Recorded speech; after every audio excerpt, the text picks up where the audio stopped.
Why my poop green? We saw This Is Me Now, so you know what that means. Now it's time for How Did This Get Made? We're gonna have a good time, celebrate some failure, not just be a hater, cause you know you wonder, how did this get made? Let's wallow in the mediocrity of subpar art. Perhaps we'll find the answer to the question, how did this get made? Hello, everybody, and welcome to How Did This Get Made? Today we are talking about the 2024 J-Lo music video film self-produced $20 million story of love. Oh, whoa. Yes.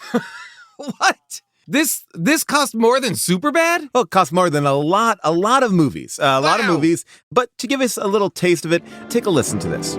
So when I was a little girl, whenever someone asked me what I wanted to be when I grew up, my answer was always, in love.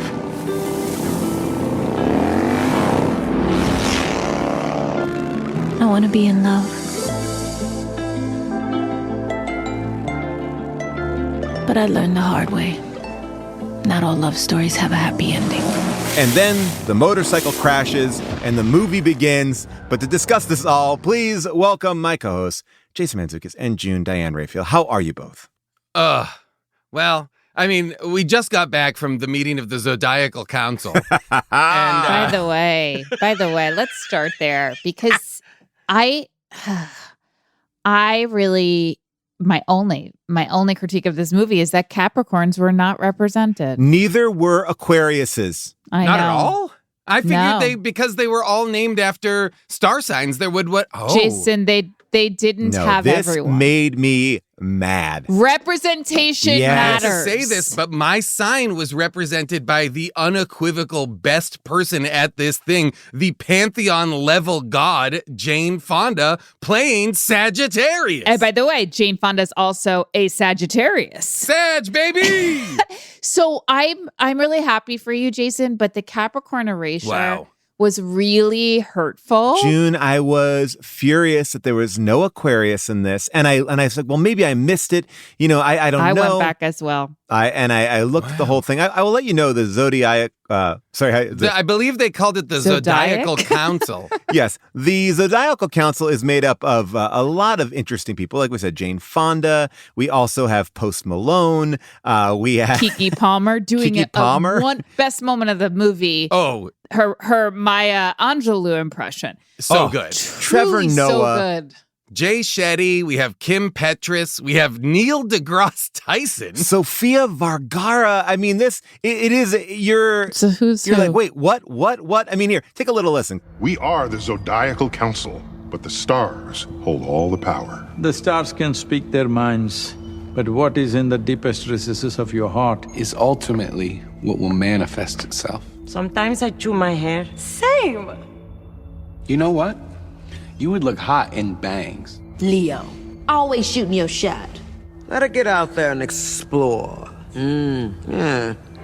The nuptial bells are ringing. What is with this woman in wedding?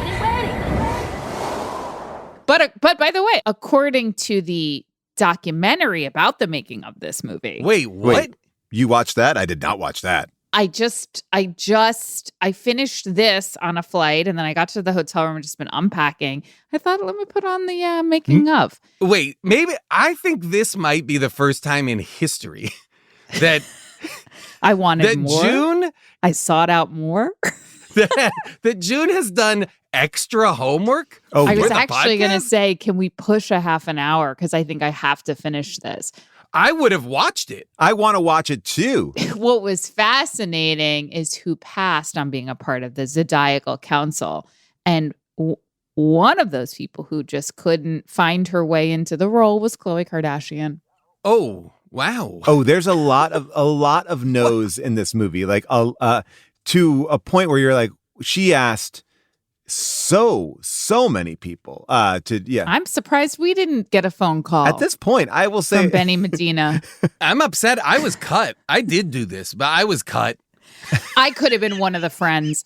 I could have been one of the. I could have been at the Lovers Anonymous, Lovesick Anonymous meeting. Look, one thing I'm going to say just right out of the gate, I have a lot of opinions about what we just watched here, but I will say this. J-Lo is pretty great. Oh, she's just like amazing. Whatever's happening, I'm on board with. Like, she does some stuff in this movie that I was just like, I'm okay with this. Like, and I'm going to say something. I have supported her I've supported her when no one has. I've supported her when people didn't want her at the actors round table with other, Oscar nominated actors and this and that. Really? And I have stood beside her, and I enjoyed the hell out of her in this. And watching the docuseries, I'm really getting to understand it's a why series? she did this. Sorry, movie. Okay, I just wanted to make sure. I wish it was a series. I've been rooting for her love story. And that's what this is. I've been rooting for her all these years to find love. And that's what this is about. Well, let me just say, just to put a cap on where we started, the celebrities who did not want to be in the council, Taylor Swift, Jason Momoa, Jennifer Coolidge, Lizzo. Hold on, Paul. So we don't know that they didn't want to be in the council because according to the documentary, they were unavailable. And J-Lo does say, are they really unavailable or do they not want to do it? Because that's what I say when I don't want to do it. 100%. And I will say this, they were all shot on green screen, so it did seem like the availability was flexible. It wasn't like they all had to be there on the same day. I'm just, in the grand scheme of things, within a week of time. I mean, It was, again, she's financing this whole thing. I also find J-Lo incredibly compelling. Sure. Especially, I will say, especially on screen. Yes. I am at best, very casual fan of her music. I couldn't tell you a J-Lo song. But that being said, I think she's incredible on screen and is incredible inside of this. But it is ill-conceived as a piece, I felt like.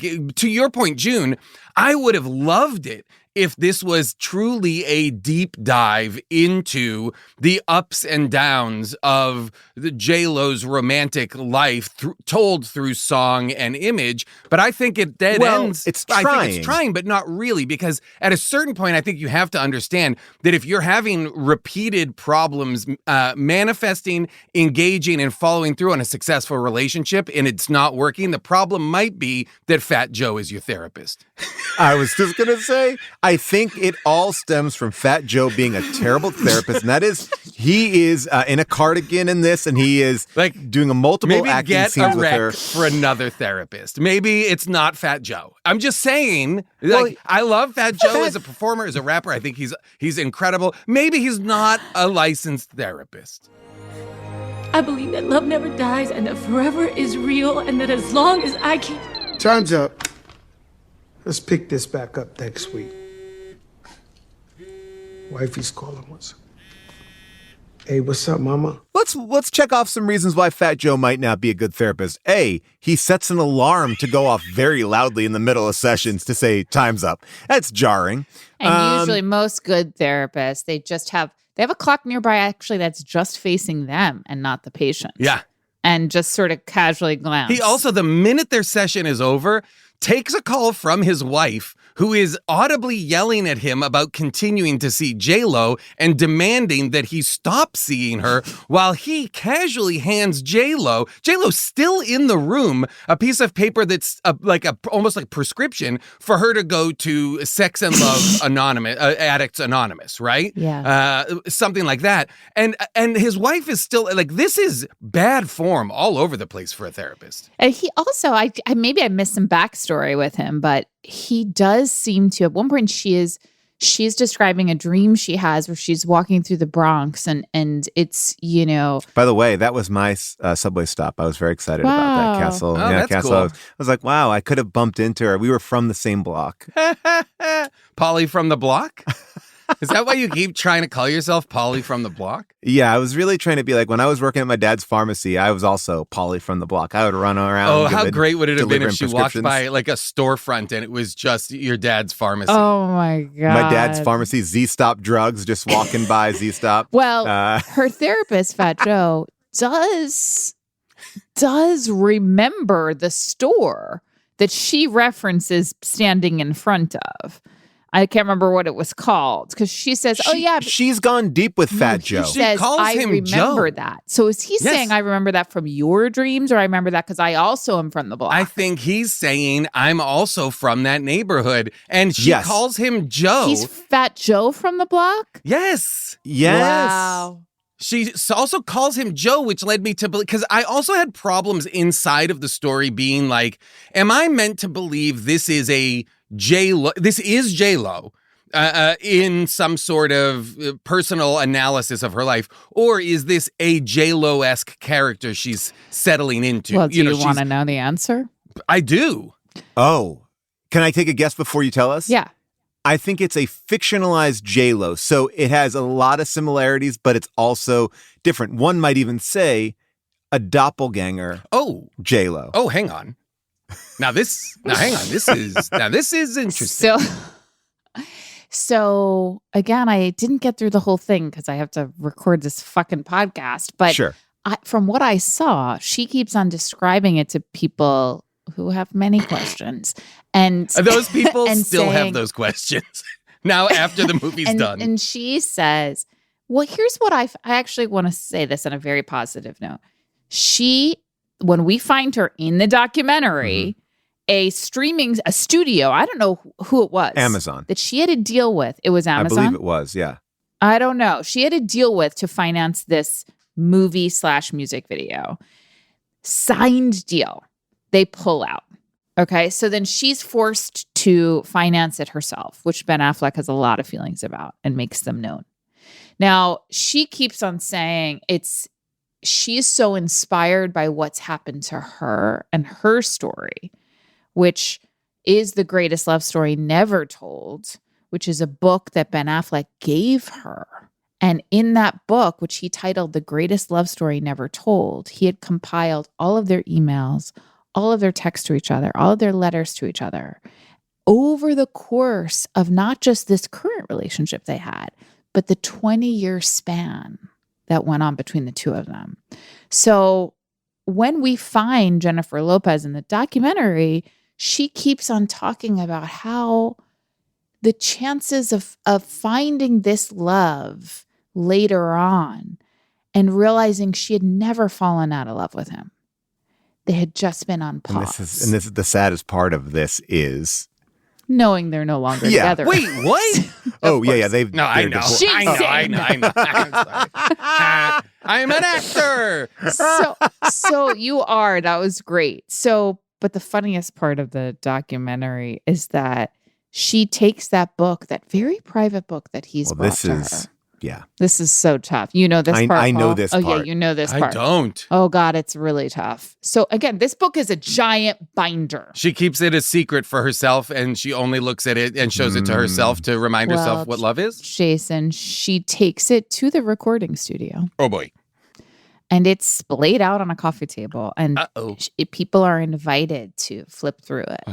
And they cut to like music supervisors or whoever, and they're like, yeah, I felt like I wasn't supposed to be reading some of this. Oh my God. And then they have an interview with Ben, and he's like, yeah, I mean, I thought that was sacred and private, but it is her process. And he's so deeply uncomfortable. Of course. Well, a lot of people point to this movie and doc and that moment as potentially one of the reasons that frayed their relationship, because it is so intensely personal. I think he doesn't want to live that kind of life. I think he wants to live a little bit behind the scenes. And, the first opening scene that we see, or there's a moment in there where J-Lo is burning a love letter. That was an actual real letter given to her by Ben Affleck. So she does actually burn it for the movie. You mean in the scene where she's in the LA mansion and it's thunder and lightning out like it always does in LA. She's inside at the fireplace, inexplicably drenched in a gown, and she is burning all the memories that are inside of a Louis Vuitton like train case, like a trolley case, a big box. That's later. This is in the beginning when she was, I think, out in the desert, because the letter reads, "Life's tough, but you're sweet. Oh God. Thanks for the gift. Hope you like the flowers. You told me you could never have enough. I believe you. And it said, I got her number. How do you like those apples? This is a tricky movie to make about she's a loveaholic. Well, I mean, it's not fully a movie. What is it? Well, that's what's so hard is people don't have people watch this without understanding the author's intent and what does she elaborate? Yeah, it's not a music video, and it's Purple Rain. Well, Purple Rain's a movie. Purple Rain. Well, Purple Rain has like a narrative thrust that this kind of doesn't have. I think it This does. feels more to me like something between Purple Rain and Lemonade. As Cody said, Cody thinks it's a love letter to her love of dance. Oh, interesting. Well, I think there was a clear narrative. She couldn't find love. She was blaming it on all of these men. It was never working out. She was too quick to commit and to, fall in love with this idea of love. And then, of course, she had to realize like she hasn't loved herself. Well, but that scene, wow. I love that. I love that idea. And I want to be clear. I love this as a thing. I'm in. You know what I mean? Like, I like this. You know what it is? It's not in any of the things we just said. It's just a longer thriller. I agree with that. You know what I mean? Like, it has a loose narrative, but is actually really just about dance sequences and songs, which I believe is what's going on. The dance sequences and songs, I'm going to just give an A+. I don't need to dissect them at all, but I will say... Wait, you're giving the songs just a blanket A+? Across, like, I was enraptured in, like, I was like, oh, this is fun. By the songs? He gives most songs an A+. Well, I don't even know if I'm paying attention to the lyrics at a certain point. I'm watching the dancing. I was all in. I was like, maybe it was a respite from the heaviness of the plot. But all I'm saying is, in like Thriller, it's like there's a moment Michael Jackson's like, hey, you want to walk down this block? And then they walk down the block, and then the Thriller video starts. Like, this goes into like full scene work. I mean, we're seeing scenes, and I'm going to say this. She goes to therapy with Fat Joe. Fat Joe, does what all therapists do, offer to give her a ride home. I think that probably shouldn't do. It's raining outside. Well, now she got a nice rain jacket. But that's when I knew the movie wasn't about J-Lo. Like, J-Lo's not walking home or taking the bus. She said she's going to take the bus. That was what blew my mind. And then proceeds to do an homage to Singing in the Rain. Singing in the Rain, the Gene Kelly dance from Singing Jason. in the Rain. A+. It's good. It's good. I will say... See, that's the only dance sequence I didn't like. Yeah. I didn't like that one either, actually, too. You just gave it an A+.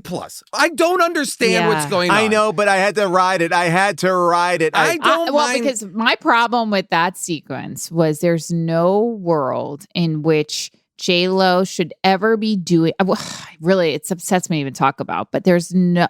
The fact that she was wearing flats for that whole sequence really took me out of the entire piece. Wow, that took you out. Yeah. And it just was so surprising that J-Lo would be in flats and I was like, put her in a little bootlet, put her in and I don't know if it was a safety issue. I don't know what, but it really took me out of things. And I don't think it was part of her rain outfit. I would have liked her in rain boots. Yeah, better. I mean, but was she at the end when she did that song and dance, the Singing in the Rain dance, was that supposed to be in the Bronx or LA? Because I believe that, okay, so she is walking home from LA because the therapist is in LA. Sometimes he's in the Bronx. That's what's like, it's all over the place. And that's why, that's why this to me is unsuccessful, is because I'm neither clear on what the exact storyline that she's interested in interrogating is beyond the idea that she's gotten to be, middle-aged and has 3 divorces and doesn't know how to do love right. That, again, is something, would be wonderful to interrogate. But the songs didn't help me get at that. Like, they weren't helping me. They weren't in service of helping me understand how she was reconciling her difficult feelings or her failures into turning them into successes and so forth. I would have liked more. Whereas Thriller it's like, hey, we're walking home and there's some zombies out there, you know? So like that, like it at least lines up. Like this is what I'm saying. It's like, we're really taking like some 180-degree turns. And I think if we're going to discuss it, we should also just start where the movie starts, because it does start in the Heart Factory in outer space. No, I think that's in the. I think that's in her body. In outer space. I think that's meant to be her heart that she has to restart.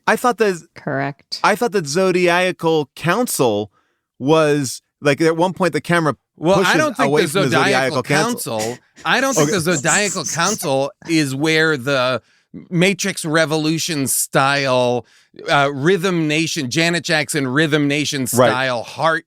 Metal heart scene takes place. So the Heart Factory, I believe, is inside her chest. It's within her. That's what I thought because too. it's okay. So the Heart Factory runs on rose because petals. It's inside. Remember, she's in the motorcycle accident first, and I believe they're saying her heart is stopping because of the injuries in the motorcycle accident. That ends. She's I thought because she's I'm sorry. Yes, because the motorcycle accident is a metaphor for heartbreak, right? She's living the best life, and that guy on the motorcycle, that's Ben Affleck, right?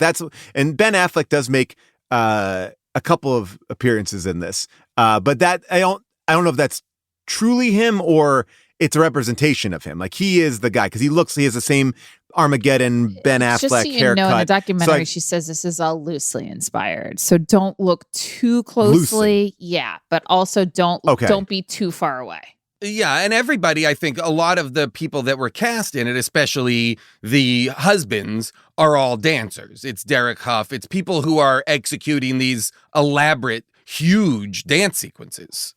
Well, let me just for a second, just talk about this Heart Factory just for a second. All right, so if that's inside of her, if that Heart Factory is inside of her. And if you haven't watched it, just really imagine Matrix Revolutions, like those scenes, like in what's the city called in the Matrix, what they're trying to get to, where it doesn't matter, but it's where the rave I know what you're takes talking place. about, yes. And so she has to put on a special suit to get inside the heart chamber because the heart is running on rose petals. Rose petals are in short supply, I guess, because there's also a meter that's running very steampunk-esque meter. I was upset that there were no men in the Heart Factory, and I was wondering maybe she could use some men in that Heart Factory, or I don't know. Do men have their own Heart Factory? Are you saying that they needed men to make the heart work? I'm just saying that maybe her counterbalance is that she needs a little bit of men and women in there. Are you saying because men are strong, they need the stronger men to come in, Paul? Is that what you're saying? Easy. Hey, like you said it, but if it makes sense to you, then who am I to disagree? Well, it's within her own heart, so all of those women are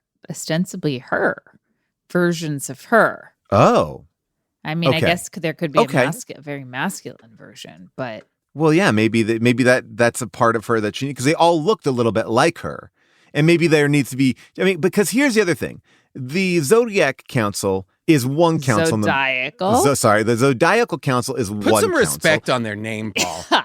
And I know you're angry about the lack of representations of Aquarians, and I am too. There's no men in that Heart Factory. There's no Aquarius in the Zodiacal Council. What the hell is this? Can I just tell you something that I was just sorry to interrupt, Paul, but as the movie's going along, I'm like, wait, did I miss the goat? Where is the Capricorn? Where are the Capricorn? Meanwhile, we have two Pisces. We have Pisces represented in two ways. Gemini. Well, obviously we have two Geminis. So I'm like, what the fuck? I quickly Google, who's the Capricorn in This Is Me Now? And it says Lady Gaga. And I spent, you have to understand, I spent the entire movie / piece waiting for Lady Gaga to come out as the Capricorn. Oh, so you did it before you, oh wow. Yeah, because there were like two scenes in. I'm like, did I miss the Capricorn? I'm like, I have to find out because that's the big father energy. Who's gonna be playing her? And it said Lady Gaga online. I don't know what happened there. I wonder if that was maybe what they were trying to do, or maybe do you think Lady Gaga was cut from this? I don't know. It didn't work. I mean, maybe she just forgot that Lady Gaga said no, and just kept it in there because again. I mean, I'm so torn on this movie because there's by the minute you wrestle with the steampunk heart, then all of a sudden you're transported into this Magneto prison world that she lives in a glass apartment with she wakes up to Fox News where Ben Affleck is Rex, the anchor of the Fox I feel like Ben Affleck News. so badly did not want to appear in this movie that he agreed to undergo what had to have been hours worth of prosthetics to be added to his face to be unrecognizable. Because he doesn't look like a typical. He looks like a melted puppet. He looks like Tom Snyder. He looks like he brought them a picture of Tom Snyder and said, "Give me this." Yes. And he is anchoring the local news. She wakes up in the morning. She's like, okay, I'm in my glass apartment, which is visually very beautiful. And then this guy that she's with, very violent guy, he's drinking, seems early in the morning because it seems like dawn when he wakes up. Then they have this like fight there, but they're torn. I like this. I know everything in this movie is a little heavy-handed, but I like them being like tied together. I thought that was a cool visual representation of the push and pull in a relationship. But he also endured, like he gave me I didn't like this guy because the first moment that we see him, he spits on the floor and he punches a hole in the wall. I didn't find my heart pouring out to him, but then they're together.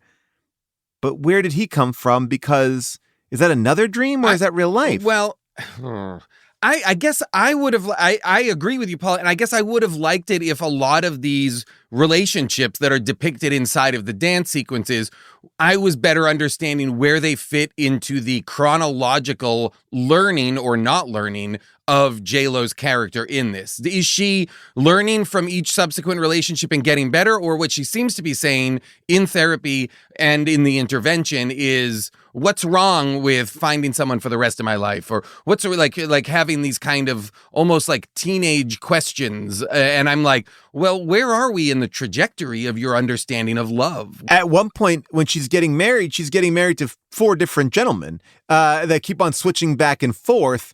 And I guess they're supposed to be. Well, I think those are just all the different weddings in her life. They are but. Well, I can speak to that a little bit if you want to Yes. understand from just a financial perspective why certain creative choices were made.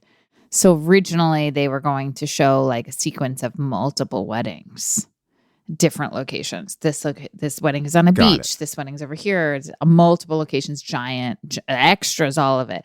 And then they ran into some budget issues. Got it. Which is why creatively they had to readjust. I liked it. I didn't mind that. I thought it was cool looking. That didn't bother me. And I got what they were saying, but again, it made the husbands all so interchangeable in a way that it kept me from understanding each of their impact, singular impact on her life, for good or bad. Yeah, and I guess that's what I took away from it in general, which is that all of these men in her life were inconsequential, were sort of faceless stand-ins for her needing to greet herself before she could end up with anyone, which she doesn't at the end of the film. Peace project, Right. So she was married, she's married 4 times. She was married to this guy, Ohani Noah. They were married in 1997, divorced 7 months later. She was married to Chris Judd. He was a Leo and a dancer. They were married for 2 years. Then she was married to Mark Anthony. For a while. They have 2 kids. They were 2004, 2011. Then she was married to A-Rod, also a Leo. A lot of Leos in here. By the way, if you're keeping track of the people she's dated a Gemini, a Scorpio, a Leo, a Virgo, an Aries, a Scorpio, a Leo, and a Leo. Ben Affleck is the Leo. So I'm just going to say, because, Leo men are very interesting. And when we have a son who's Leo, and I was very excited too, because they are usually very in touch with the feminine. Okay. And so I do find it interesting that's because she has a very powerful masculine side. And so I do find it really interesting that she is drawn to Leo men. So Ben Affleck, A-Rod, they're the Leos in her life. The true loves, potentially. Obviously, I know that this is the movie for however it was able to turn out that J-Lo set out to make, right? Because she is so in control of this.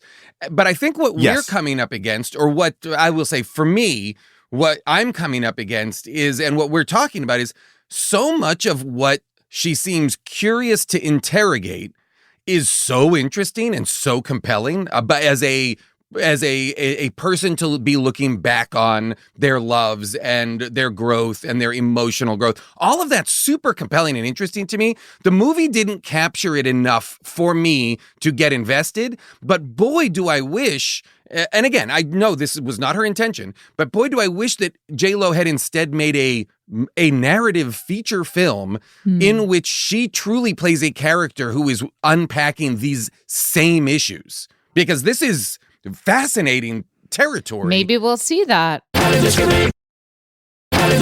Well, this is where I want to talk about the Diddy intervention scene. That's her relationship with Diddy. I didn't know that. Oh, yeah. And that to me was, I thought, the most reflective of who she was and where she was. And I will also say that's, I think, one of her best scenes of acting, too. She's coming home. Great. She's drunk. She's been partying. She was great. Diddy's got a gun.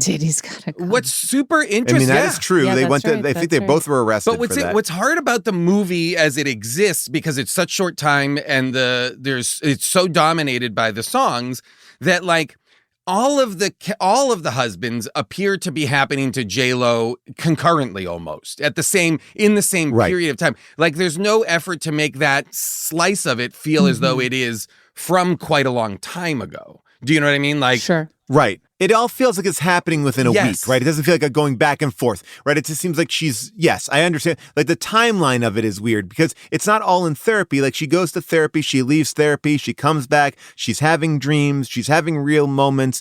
Fat Joe is changing costumes. Like we're with her in this whole thing. Well, that's interesting because in the documentary, there's a great scene between her and Ben Affleck where he's writing on the script, just an FYI.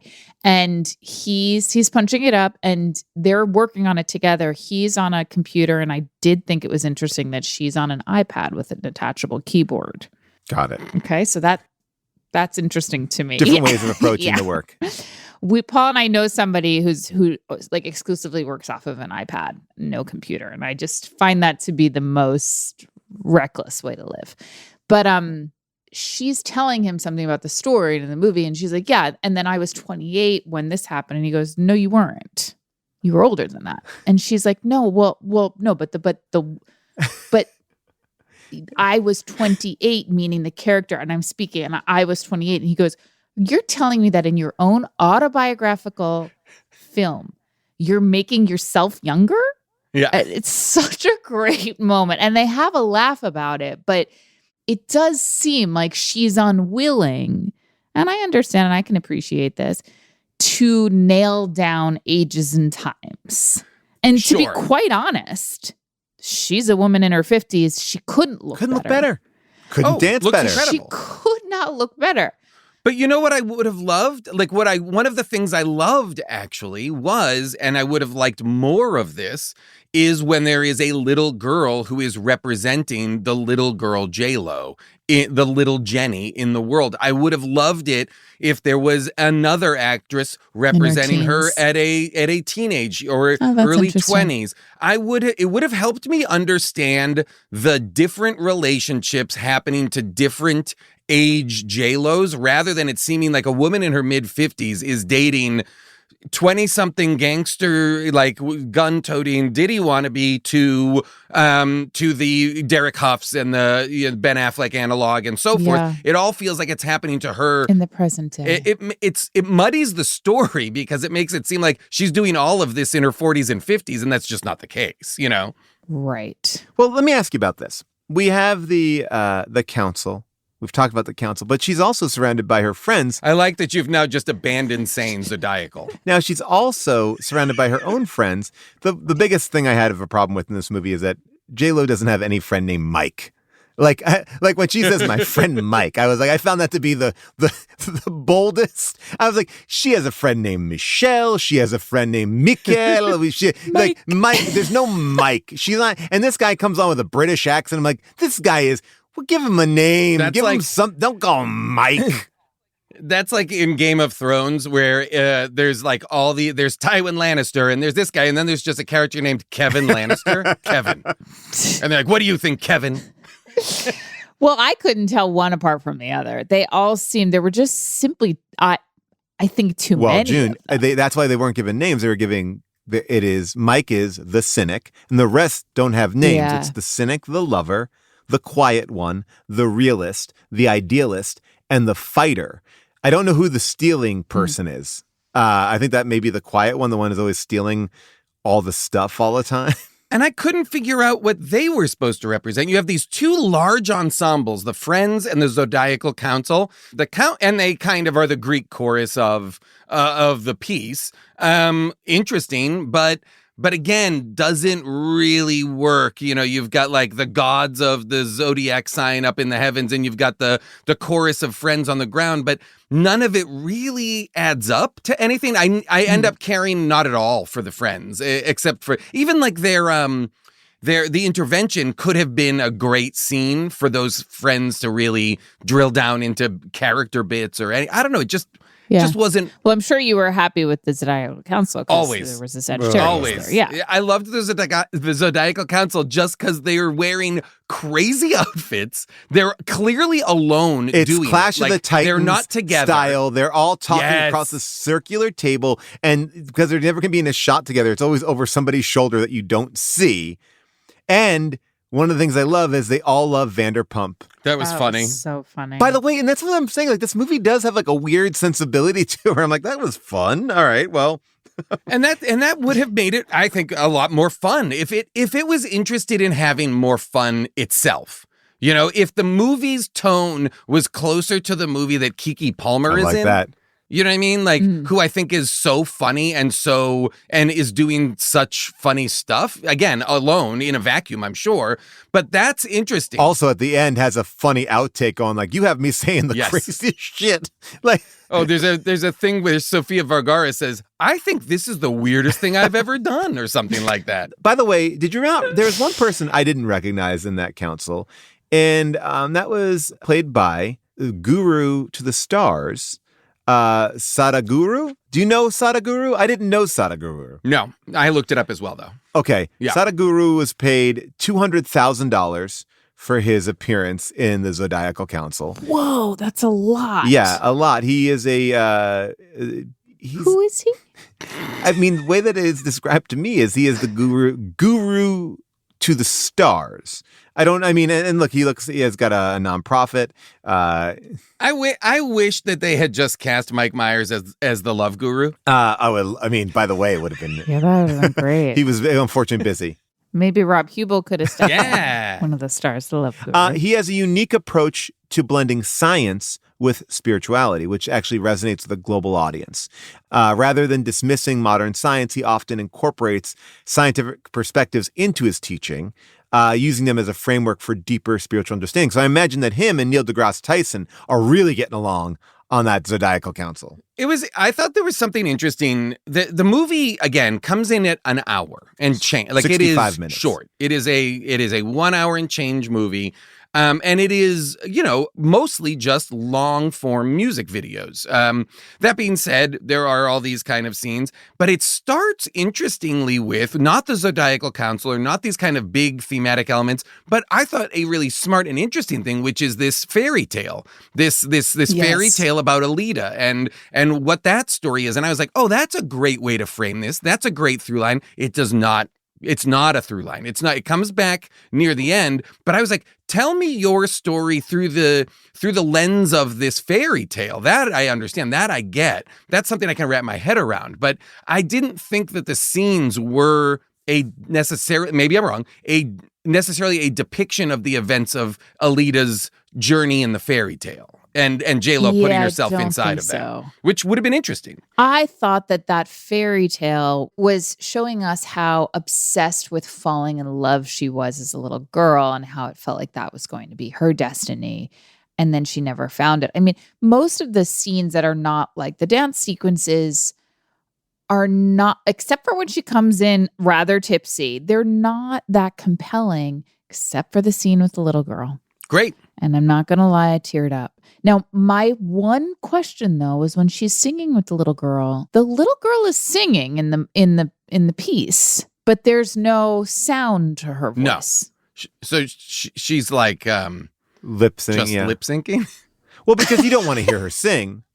I would have loved. Not I next to did want to hear J-Lo. her sing. I was like, It is J-Lo. You are hearing her sing. J-Lo is singing. Yes. but I thought it was so strange to have her mouth moving. I agree with you because what I feel like is that is in microcosm the problem with the movie. The movie would have been narratively more compelling if the little girl Jenny had a voice. If the little girl herself had a voice. But at the end of the day, what we're doing is selling these songs. You know what I mean? You two jerks don't get this fucking movie, and it makes me upset to even fucking talk to you about it. You're putting. Wait, are you quoting the You know Reddit what? right Let me now? just Are tell- you reading let from me the just Reddit? tell you what that scene is, all right? She had to become a singer for someone to give her love because she didn't give herself love. And you're saying, oh, we want her to sing. No, she's not a... Well, only because her mouth is moving. She doesn't have She a didn't voice. have a yet. voice. She only is doing that singing shit because she didn't love herself. And by the way, did she figure it out? Like, Fat Joe's a bad therapist. She should have said you didn't love yourself. She figures it out. She spent all this money on Fat Joe. Couples therapy. Well, the role of a good therapist is for you to be able to come to your issues on your own. So you think Fat Joe is a good therapist? Fat Joe's a good therapist because he fires her, but then does bring her back and see her after his wife had made him has made him fire her, J-Lo that is. But then also Fat Joe is, I believe, all of the couples therapists for her marriages also, correct? Yes. You should have your own couples Right, you can't, therapist. You shouldn't be seeing one of your therapists as your also couples counselor. Budget issues. I agree. I'm sure you're right. That was the same as the weddings, I'm sure. But that being said, I was like, at this point, Fat Joe... No, that's what Paul said to me, budget issues. We have to go see my therapist. As a matter of fact, I do half of my session. I bring June in for a capper at the end and we get out of there. Just got to save money. Once the alarm goes off, June pokes her head in for 5 minutes of quick downloading. Time's up. Let's pick this back up next week. Now, is she going to a Hopeless Romantics, like an AA for romantics or an AA for sex addicts or AA? Like, I mean, is it just... I think it's Sex and Love Anonymous. Sex and Love. So she is addicted to sex a little bit. I think love. Okay. She's addicted to love. I think the movie is telling us that she is so addicted to falling in love and finding that love and being in love that is the thing that is the cycle she seemingly can't get out of, that she can't find a love that will last, will go the distance, right? Yeah. That she is always in this limerence period or the electricity of falling in love, or thinking you found that love. Does that sound right, or am I misrepresenting it? I think that's right, Jason. Okay. I wonder if, I mean, when she puts it all together at the end. Oh, sorry. Can I just jump in 1 second? Because I wrote down something that someone says in the thing.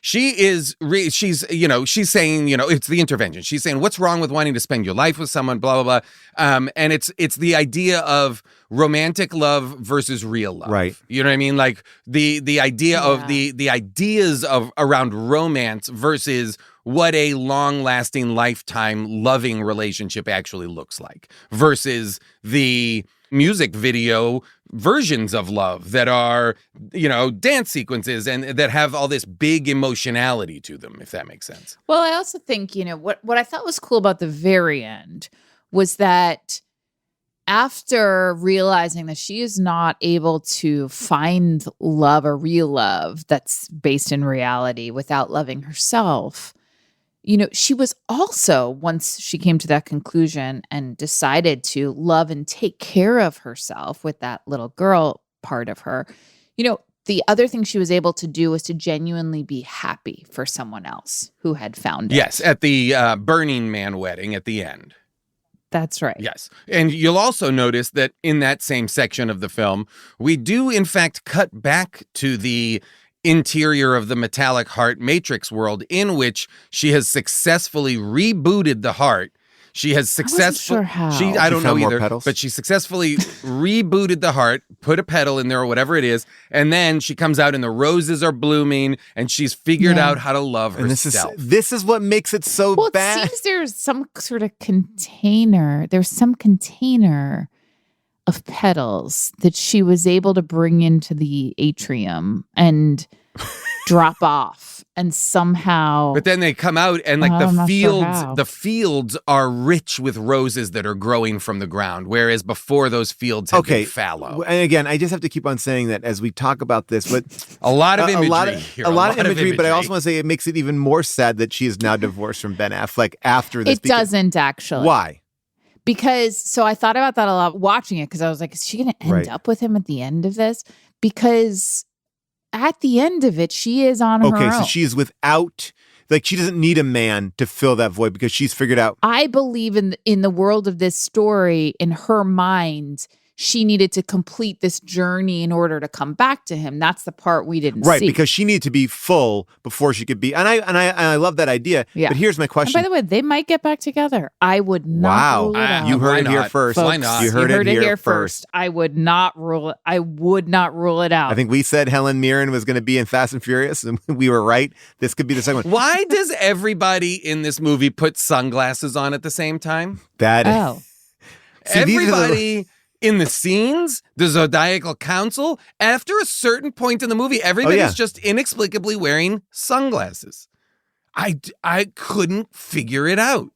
Well, I do know in the heart sequence, when I believe that was at the end, when all of the roses were everywhere, they were wearing rose-tinted glasses. Oh, so you think that's it? They're looking at the world through rose-colored glasses? Which, by the way, that is very, I like that.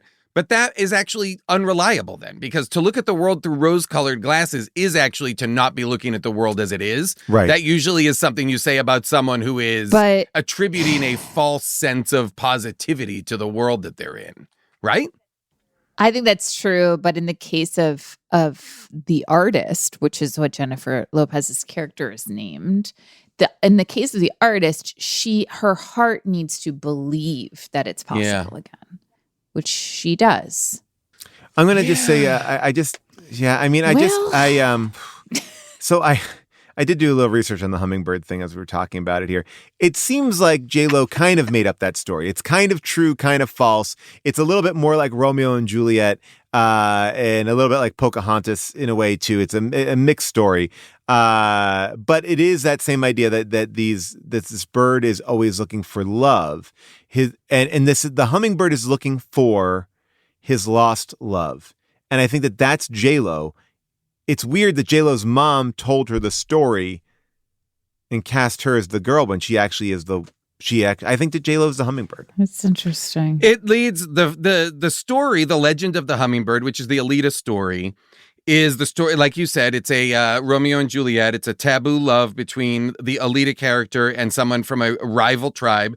Their forbidden love leads to Alita being transformed into a beautiful red flower and the man into a hummingbird, forever searching for her among the blossoms. That is the fairy tale of Alita. Well, which is interesting to me because it's that I didn't get from the movie, which is that she's waiting for the one man she fell in love with. I guess that is Ben Affleck. She's been waiting for him to find her in and amongst the roses that she's been mixed in with. Is that right? I think so too. But she wasn't ready to be sniffed properly. No, where did you? First of all, don't ever say that again. Where did you put the words? Where did you get sniffed from? Well, like a hummingbird is kind of dipping its wick in everything, You think hummingbirds are sniffing with a wick? With their little nose. What do you mean with a wick? A little wicky nose. You think a hummingbird, the thing, okay, so what's a toucan's thing called? A wick as well? No, that's a beak. Okay, so you think a hummingbird doesn't have a beak, it's got a wick? I think it's a little wicky thing, yeah. Like a little wicking. Like a John Wick? Yeah. I mean, look, I'm no ornithopter. TikTok, Mr. Wick. I don't understand what's going on here. Well, all right, so they want to beak it. The hummingbird wants to beak all these flowers, right? And it's looking for his true love. He's looking for Alita. But she's looking for Alita. He's got to taste all the other roses to find her. That's what I think she's doing. She's got to taste. They both are. I don't think we don't see anything about this guy. Well, he goes off and marries Jennifer Garner. That's not even in the movie. And Anna. Wait, they got married? I don't know. Did they get married? Oh, no, but they were together for a while. He's definitely had a lot of relationships. I'll say this. I don't know what Rex represents, and I actually find it to be confusing. This is a final thought that I have on this. Who's Rex? Ben Affleck's character on the Fox News channel. I'm yeah. sorry. I didn't know that was his name. Sorry, yeah, forgive yeah. me. No, Go I ahead. mean, it was pretty clear, Jason. Rex is, clearly. I was like, wait a minute, what? Yeah, Rex, who hosts his morning show, Rex Stone. He also was the biker, by the way. He did actually play the biker. He did? He did, according to this IMDb. Interesting. Okay. So what is Rex representing? That we are, the tabloids attacking her? That's what I assumed, but the very few times we cut to him, I didn't feel like what he was saying was really on any point that I was clued into. It just felt like superfluous filler. I don't know. It didn't feel targeted or sharp enough. I'm not sure. Yeah, I don't know. And especially because it was Ben Affleck, I was trying to find other meaning in it as well. I was like, why is her husband, her actual current husband, inside of this structure? Why is he like, what's this supposed to be telling I me? feel like we don't really even get a chance to see the biker in the story.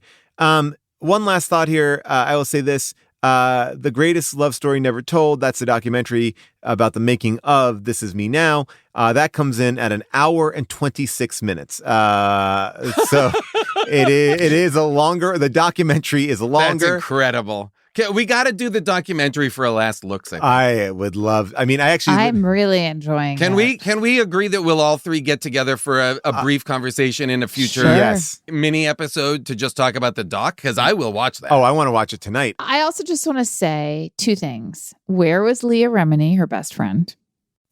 Wait, wow. In reality, her best friend? Wait, she's probably she's probably the lover or the quiet one, or maybe is Leah Remini the thief? I mean, why isn't she you mean in physically? This? Why isn't she? Why isn't she Aquarius or whatever? J-Lo and Mark Anthony were at Tom Cruise and Katie Holmes' wedding, and what happened there with J-Lo and Leah Remini not being seated at the same table has basically caused the downfall of Scientology. Because Leah Remini questioned it and trying to get them to all sit together. Katie Holmes reported Leah Remini having some conflict with the wedding planner. And then Leah Remini got reprimanded by Tom Cruise and others. And it made her so upset that she started questioning the infrastructure altogether. Wow. But yeah, J-Lo and Leah Remini have been friends forever. So I thought it was odd. Oh, I didn't know that. That she wasn't in the movie. Here's why, June. You ready for it? They had a very big falling out when J-Lo got together with Ben Affleck because she expressed to her, she didn't think that he was coming from the right place. Oh, no. And so... Wait, Leah Remini thought Ben Affleck was there for the wrong reason? Right, yes. She said he was selfish and not fully committed as a partner. So they did not go to the wedding. They had not spoken.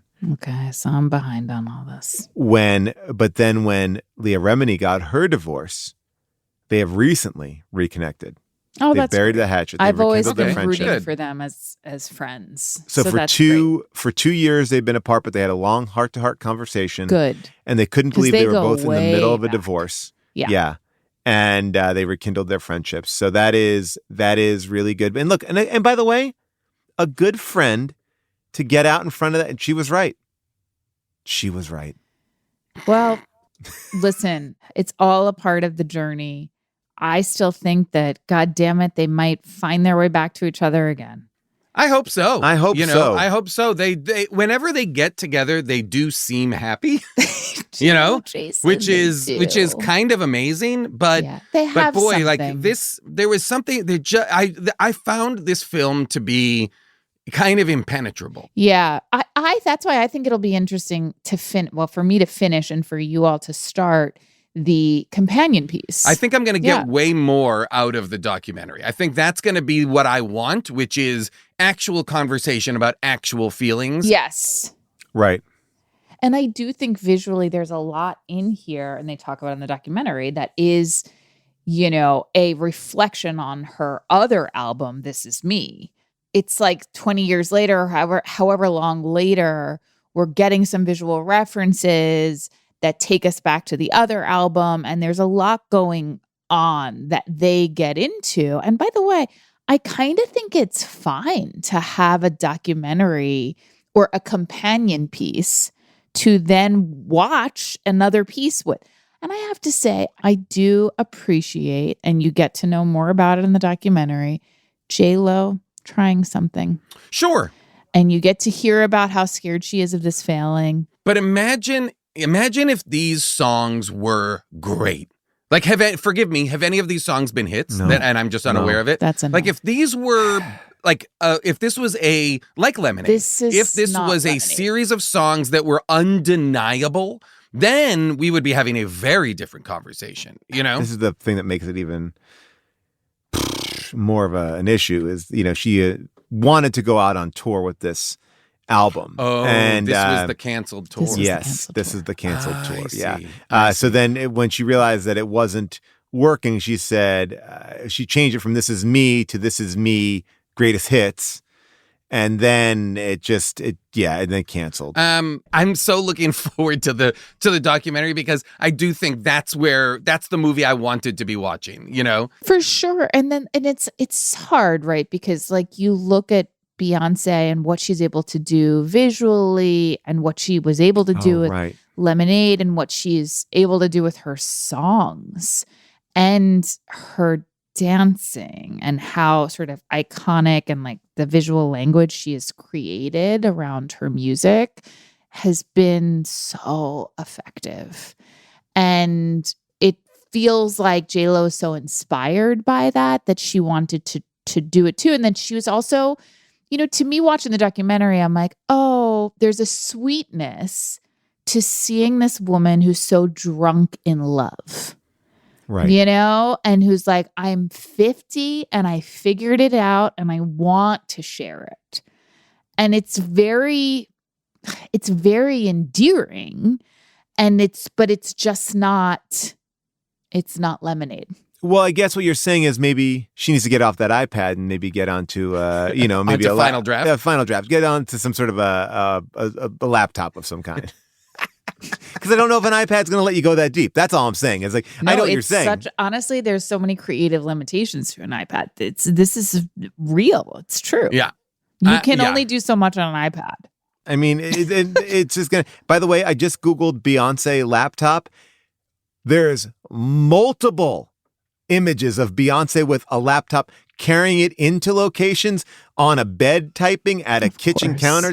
Beyonce's on a laptop. Of course she's carrying a laptop around. And she's with like a 16 to 18 inch. Wow.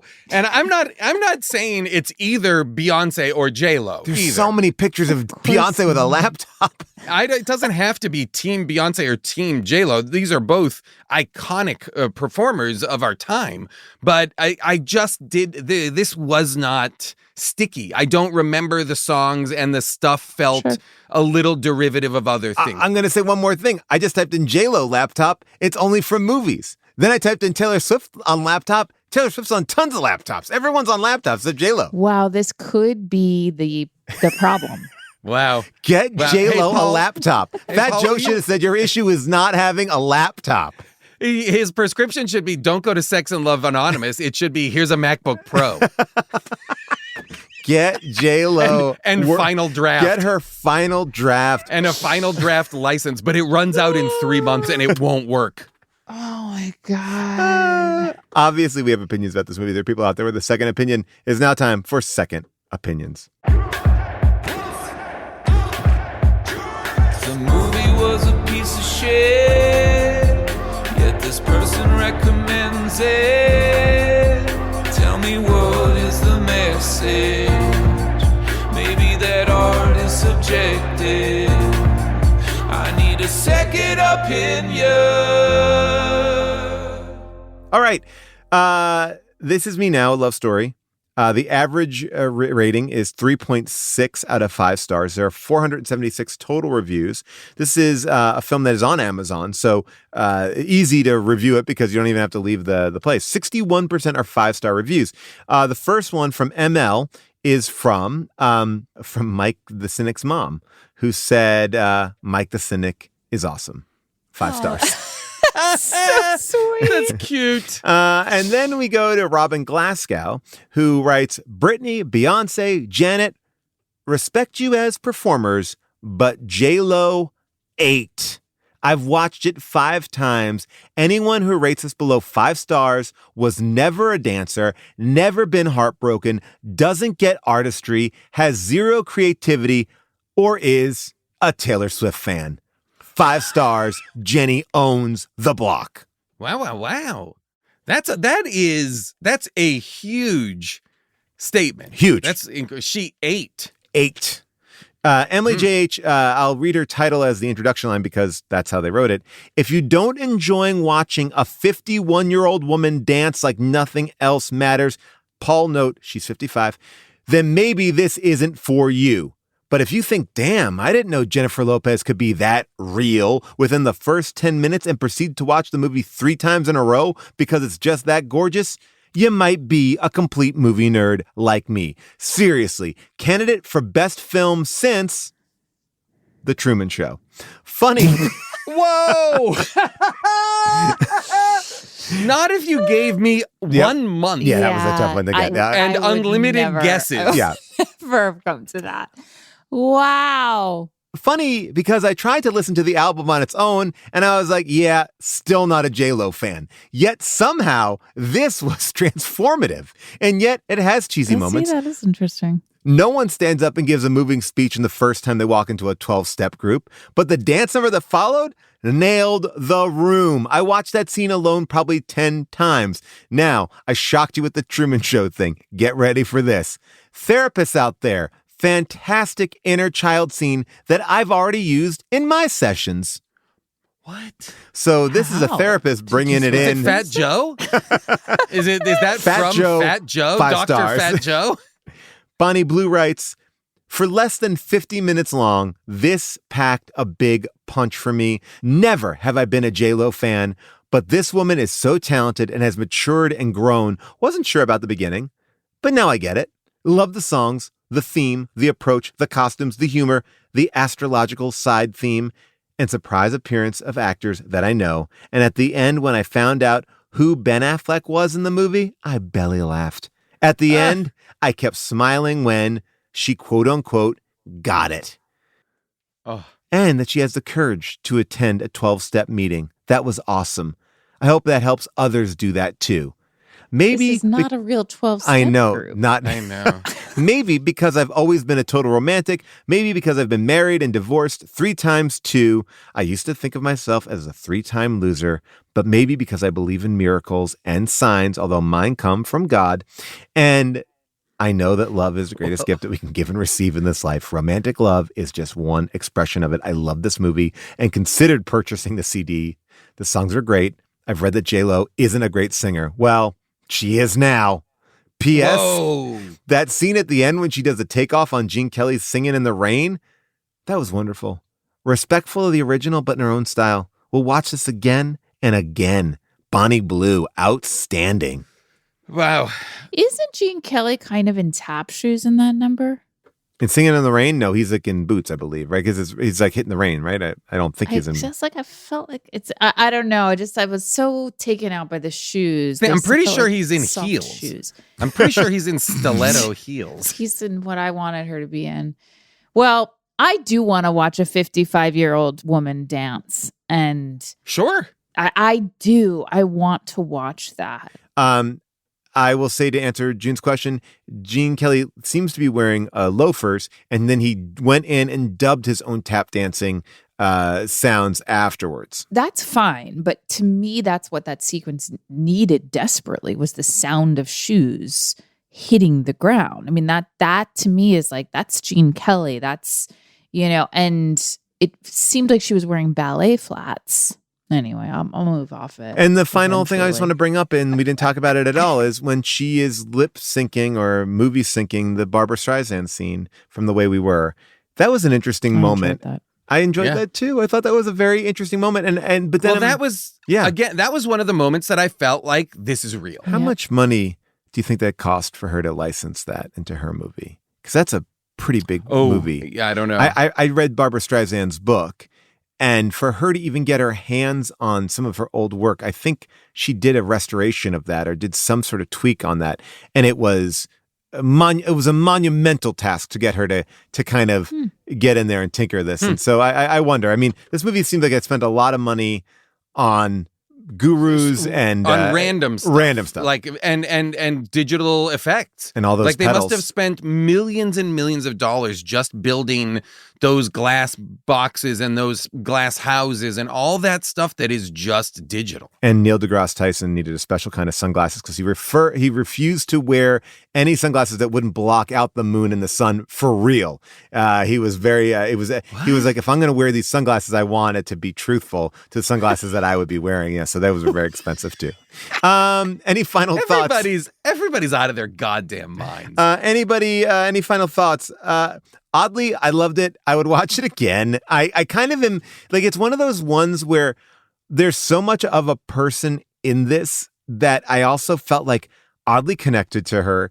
I was fascinated by it. I think I do need the chaser of the doc to understand. I don't know if I mean, it's ham-fisted, yes, but I also kind of feel like there's stuff I don't get. Yeah, I agree. I think it will be interesting to finish the doc and to, I think this requires you to approach it in a different way. I think that it's not music video enough and it's not like narrative film enough to like satisfy either of those wants, but it is something a little different. And I think that it's very hard to not watch her. She is incredibly compelling.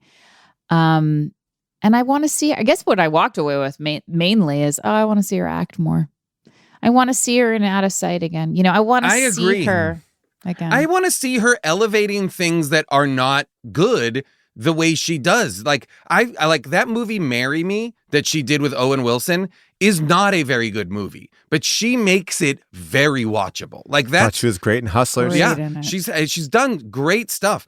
But I would love that, and I would even love it in service of a story like this, a story about a woman in middle age confronting the failures of love's past and future and present. Like that's an interesting story to me. I would love J-Lo herself to do it in a movie. Here's what I'll finally say. We haven't put no reference to Geely in this at all. And I feel like that should have been... Geely? To Geely. I feel like there should have been a moment where we reference Geely. I mean, right? I forgot about it. You might be up for something good where J-Lo is coming out with Kiss of the Spider-Woman this year. Oh, okay, yeah. Okay. Bill Wonderful. Condon. Yeah. Big. Great. She's starring with Brett Goldstein right now in a movie called Office Romance. I mean, there's some big shots here. Fantastic. Some stuff coming up for J-Lo. I will say this, just in a recommendation in a similar vein, a movie that I think is it's only a half an hour long, but it is all music and a performance. And it is the Mike Mills movie, I Am Easy to Find. And it is all the National's music, the band The National, but it features at its center an Alicia Vikander performance. Oh, cool. And the idea of the movie through these songs is that it charts her life from birth to death. Wow. And it's incredibly moving. Is Miranda July in this? No, she is not. I was thinking about Mike Mills and I was thinking about Miranda July's last novel, which features her obsession with a dancer. And so that's what I was thinking about. I think that book is incredible. And I think all of the Miranda July stuff prior is just like I think this one was her best. All right, people, we are on the road. How Did This Get Made is coming to a town, maybe near you, maybe not near you. Go to HDTGM.com. We just also announced a Toronto date in May. Get your tickets there. Movies will be announced about a week before the film, but San Francisco, Austin, Seattle, Portland, Idaho. We're coming. We're coming for you. Now, yeah. Is there any truth, Paul, to the fact that Canadian shows are going to be 25% more expensive now? Well, but they're going to be 50% more funny. Like that's we're like the tariffs. The tariffs are comedy tariffs. Yeah, the comedy tariffs are different. We have to be funnier now, even though the tickets are more expensive. I guess that was what the PM, the Prime Minister of Canada, sent down to us. If we are coming in, we got to be funnier. It is the Doppelganger Tour, so Jess St. Clair will be joining us on those. I will say that we have brand new stuff in the store. We have this amazing shirt, on the pocket of the shirt is Mickey Rourke being held by that winged angel, Megan Fox, which I love. We also have a shirt that just simply says doppelganger. Anything else we want to plug? Get out there. Anything at all? I will plug, obviously, our tour, but I'll also plug Invincible Season 3 on Amazon Prime and Taskmaster Season 19 coming on YouTube and the Taskmaster app when is this coming out, Paul? I have no idea. On March 21st. Also, you can watch Dark Web every week. It's a show that I'm doing with Rob Hubel and June. Just so you know, I did a little bit of research, and it's not off the table that J-Lo and Ben could get back together again. But this is what they said, that yes, J-Lo has stayed over Ben's house a couple of times. When it's good, it's really good. But when it's bad, it's really bad. And things are good when they're friends. And things are better between them because they're separated. But yet she kept the engagement ring, so never say never. Huh. Have they gotten actually divorced? They have. And she, they have. Yeah, she kept her $5 million engagement ring. Good for her. Good for her. Just quickly, what is her sign in the movie? Who knows? She's born in July 24th. What does that make her, June? She's a Leo. It looks like Leo. Oh, Leo. Interesting. Well, there you go, everybody. I guess I'd like to plug The Greatest Story Never Told, the documentary about this movie. Also on Amazon Prime. You sold me. I'm in. All right, everybody. Thank you so much for listening. We will see you next week for Last Looks. And maybe at that point, we will all have watched the This Is Me Now documentary. We could talk a little bit more about it. Okay, here's the deal.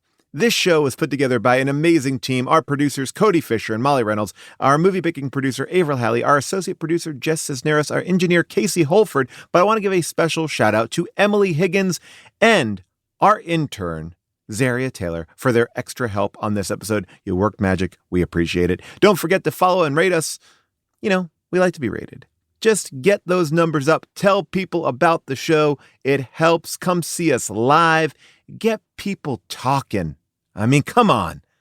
We're not the Kelseys. And also, thank you for everyone who voted for us at the iHeart Awards. We are now winners, thanks to you. So if you want to join the conversation, you want to follow us on the socials, you can do that at HDTGM. Join our Discord at discord.gg/HDTGM. The conversation continues, and next week it will continue when I talk about what you want to talk about in Last Looks. Bye for now.